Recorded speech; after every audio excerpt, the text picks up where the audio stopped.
দর্শক, আমি oxygen of Rajib. এই মুহূর্তে হলুদ সাংবাদিকতায় রয়েছে একটি বিয়ের অনুষ্ঠানে। আমরা এখন জানতে চাইব ভরের বিয়ের অনুভূতি সম্পর্কে। কেমন আছেন? জি আছি, আলহামদুলিল্লাহ ভালো। তো আপনার অনুভূতি কেমন? আলহামদুলিল্লাহ ভালো। এখানে কেন?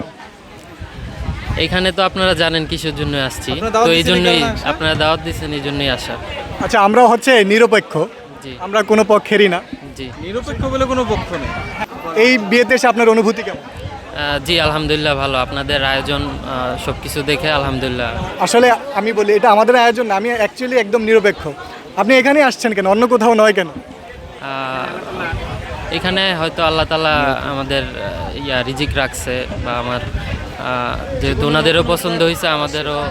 প্রিয় দর্শক, বরের আনসারটা খুবই অমায়িক ছিল। এটা একদম জীবন নির্ভর একটা প্রশ্নের উত্তর ছিল। ভরকে অসংখ্য অসংখ্য ধন্যবাদ। আমরা দোয়া করছি তাদের এই জীবন দীর্ঘায়ু হোক এবং ভবিষ্যৎ জীবন সুন্দর হোক। আল্লাহ হাফিজ।